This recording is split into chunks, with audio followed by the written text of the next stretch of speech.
Ese ciclo que se abrió en el 2001-2003 significó una tensión, ¿no? Una tensión que para muchos no tenía nombre, que era post-neoliberalismo, ¿no? Y que le fuimos poniendo nombre de acuerdo a de vuelta a lograr el centro de la escena de la transformación a un elemento que había parecido, ¿no?, desechado y olvidado en los años anteriores a ese momento histórico, que era la política, ¿no?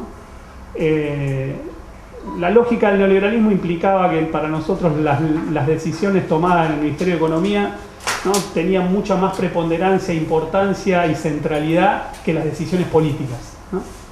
Y esto la verdad que era funcional a un determinado momento de desarrollo, porque si estábamos viviendo un momento de pensamiento único, de modelo único, la política también era el gerenciamiento de ese modelo único. Entonces podía haber distintas banderas políticas, ¿no? Podía haber planteles políticos distintos y diferenciados y disputando en el terreno electoral, pero el modelo de país se respetaba, parecía, ¿no? Empezando desde respetar la convertibilidad para abajo, había un decálogo que de alguna manera definía el modelo neoliberal, que ninguno de los políticos de aquel entonces estaba en condiciones ni pretendía tocar. Si hay algo que significó el proceso abierto 2001-2003, primero en la calle con el 2001 y después con esa impronta, esa hendidura histórica que significó la aparición de Néstor, es que la política volvió a instalarse en el corazón, digamos, ¿no?, de las relaciones sociales. La política volvió a ser el elemento fundamental para pensar las transformaciones de ahí en adelante, pero a la vez, digamos, como Néstor nos decía, desde la inversión social, desde la lógica de centralizar el empleo y la producción, digamos, ¿no?, y desde la política social para todos aquellos sectores que todavía no podíamos ingresar en el mundo del trabajo, se daba una paradoja, digamos, ¿no?, donde los sectores del capital tomaban ganancia creciente y los sectores del campo del pueblo, digamos, ¿no?, se veían beneficiados por un modelo de desarrollo. Lo que se discutía en la crisis del campo no era un problema económico, digamos, ¿no?, era un problema político. En el marco era un problema de poder, era un problema en el marco de una creciente crisis internacional. Los sectores concentrados de la economía que estaban dentro de nuestro modelo tenían dudas, ¿no?, si en el marco de profundizarse la crisis, la administración política de Néstor y Cristina iba a tomar medidas políticas solo favorecientes a sus intereses y iban a abandonar los intereses del campo del pueblo. Tenían claridad que esto no iba a ser así, entonces no salieron a disputar una porción de la renta, sino salieron a disputar el poder político, digamos, ¿no? Porque si los sectores concentrados de la economía y de ahí, digamos, ¿no?, sus representaciones políticas tensaron la cuerda de la discusión en torno al modelo, digamos, ¿no?, del 2007-2008 en adelante, las elecciones pasadas dieron cuenta la imposibilidad que tienen estos sectores de derrotar este modelo en las urnas. Nosotros pensamos seriamente que la etapa que se inaugura a partir de esta victoria electoral maravillosa y la conformación de un espacio político donde el kirchnerismo parece que no tuviera límite, que hemos incorporado derrotado en esa disputa, ¿no?, a todos los sectores de la oposición, y hoy muchos sectores que nos adversaban, tanto públicamente como, digamos, subyacentemente, están dentro del proyecto discutiendo tasa de ganancia, digamos, estructura del proyecto de profundización, digamos, ¿no?, y capital político. Ese es el escenario, digamos, ¿no?, que marca esta tercera etapa, ¿sí?, de alguna manera, del proyecto nacional y popular. Otro de los temas de la profundización será cómo, digamos, en un proyecto político que se ha de alguna manera cansado, digamos, ¿no?, de incluir derechos, ¿no? La profundización significa de alguna otra forma cuando la cantidad de derechos está llegando casi, digamos, a la saturación, solamente, digamos, el cambio de correlación entre capital y trabajo. Y eso implica, digamos, no forjar actores económicos y políticos en un nuevo contexto, y bueno, la política vuelve a ser, digamos, ¿no?, el elemento fundamental con el cual nosotros vamos a encontrarnos la posibilidad de destrabar esta nueva etapa que tenemos para transitar. El panorama de Europa es desolador, ¿sí? Es desolador. Y esto que decíamos, acá se discute quién va a ser o quieren presionar por el ministro de Economía, pero ya la crisis se llevó 2 presidentes en Europa, ¿sí? El de Grecia y el de Italia. España adelantó las elecciones, Zapatero, ¿sí? Adelantó las elecciones, digo, son 3 presidentes que la crisis se está llevando en Europa. Así como nosotros, la crisis del 2001, por suerte se nos llevó a De la Rúa. El problema para estos tipos es que ya en Grecia y en Italia están subiendo 2 ministros, 2 economistas, muchísimos más ortodoxos que los presidentes que tenían antes. O sea, ya la presión que están haciendo los poderes económicos en Europa están dando resultados para ellos, ¿sí? Están poniendo tipos que le están por garantizar en los planes de ajuste que quiere el Fondo Monetario Internacional, y después vamos a hablar un poco de eso. El problema de Europa es que fueron a una Unión Europea, ¿sí? Con una visión obviamente neoliberal. ¿Cuál fue la idea? Como dice un economista, es muy fuerte, pero dice, Alemania logró con la Unión Europea lo que no había logrado Hitler en la Segunda Guerra Mundial, ¿sí? Colonizar Europa, en términos económicos. Porque lo que hizo Alemania, y en parte también Francia, es imponerle a todos los países, obviamente, una unión neoliberal con una visión, bueno, al principio a los países más pobres como Grecia le dan un poco de plata, ¿sí? España también, que construyan subte, Alegre, construyen subte, después obviamente vienen los efectos negativos de esa Unión Europea. ¿Cuál era la visión?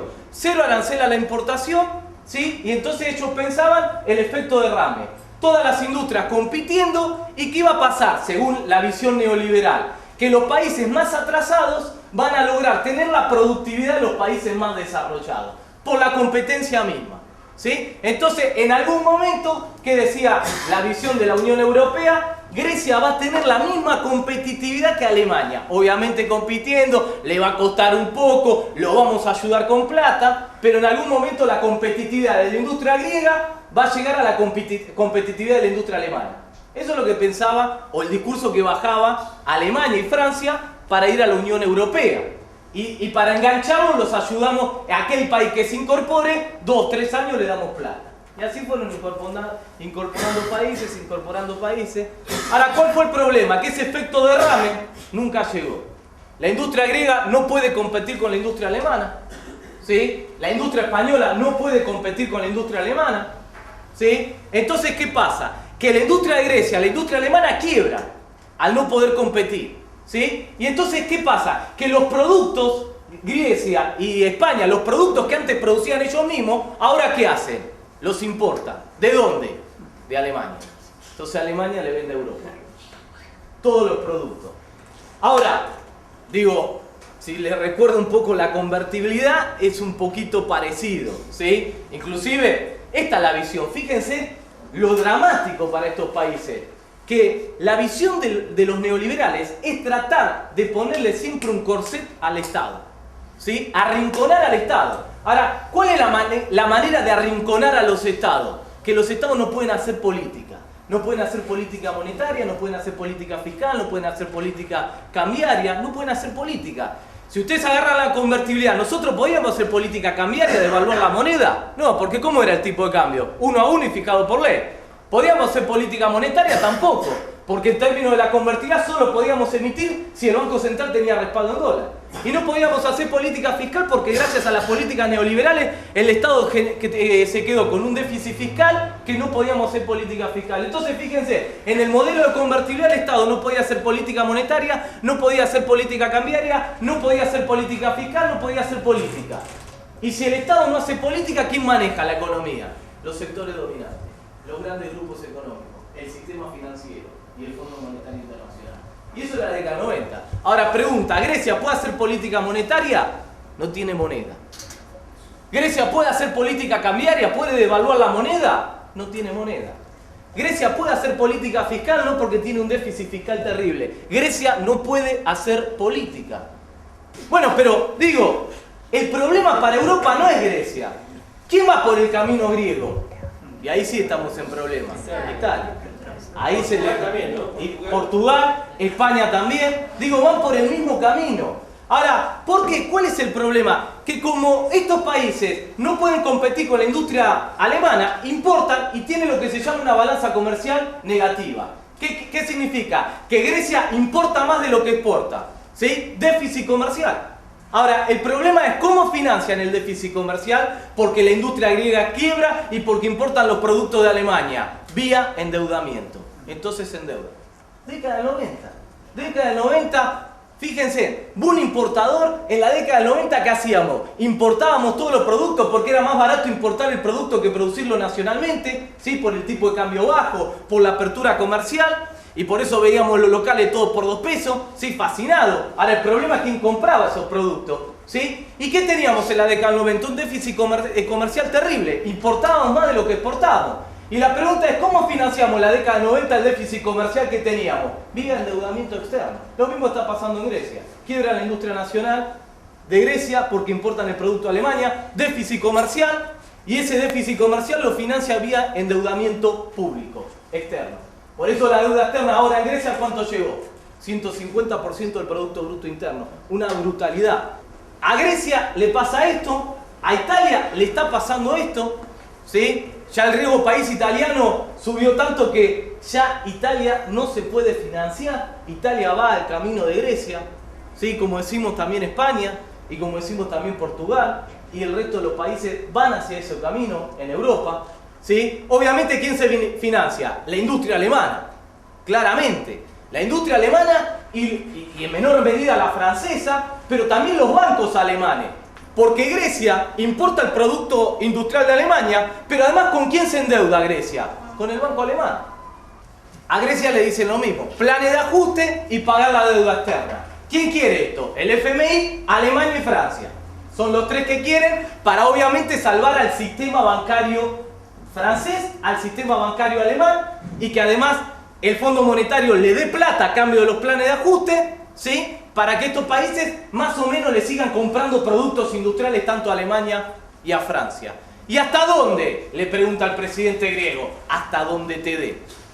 Y mientras tanto reprimí, ¿sí? Reprimí hasta donde te dé. Estos indignados no los muestres en la tele porque capaz que se reproduce. Trata de hacerlo hasta donde puede. Lo mismo que dijo Machine, ¿hasta dónde? Y bueno, hasta donde pueda, ¿sí? 19 y 20 de diciembre, hasta ahí pudo. Hay que argentinizar Grecia. La tapa del diario griego. Y uno dice, hay que argentinizar Grecia. Es muy fuerte. Ahora, ¿qué significa que hay que argentinizar Grecia? Lo que hizo Néstor en el año 2006. Claro, no le gusta nada a Sarkozy y Merkel. ¿Por qué? Porque lo que hizo Néstor fue lo siguiente. Néstor dijo, yo voy a seguir con las políticas de ajuste. Sí, pero con el sistema financiero internacional. Porque eso también son políticas de ajuste, pero con el sistema financiero internacional. Entonces, ¿qué hizo Néstor? Y lo que le piden el pueblo griego seguramente al presidente griego. Imagínense que ustedes son todos mis acreedores. Yo les debo todo plata a ustedes, ¿sí? Y ustedes tienen un bono, que es el bono, la plata que yo les debo, que dice $100. ¿Sí? Imaginario, cada uno de ustedes tiene un bono que dice $100. Entonces, ¿qué dijo Néstor? Muchachos, le voy a cambiar el bono. Ah, muy bien, dijo el sistema financiero internacional. ¿Qué va a decir? ¿150? No, va a decir 25. ¿Cómo 25? Sí, va a decir 25. Antes decía 100, ahora va a decir 25. ¿Y entonces qué es eso? Reestructurar la deuda. Entonces el sistema financiero internacional dice, ¿pero qué te voy a pagar yo la crisis? Obviamente, si vos me la generaste. ¿Y cómo lo va a pagar el pueblo argentino si en realidad la crisis la generaste vos y encima te llenaste de plata? Y eso se llama reestructurar la deuda. El 82% de los bonistas dijeron que sí. Reestructuramos la deuda, cambiamos el bono. En vez de decir $100, dice 25. Entonces, ¿qué nos salvó Néstor Kirchner con esa sola medida? 62.000 millones de dólares que se hubieran ido al sistema financiero internacional para pagar la deuda externa, y sin embargo esos 62.000 millones de dólares se utilizaron para inversión pública, para expandir la economía y generar puestos de trabajo en la Argentina. Entonces Néstor Kirchner fue el primer presidente de la democracia después del 83 que hizo política de ajuste, pero con el sistema financiero internacional y no con la gente.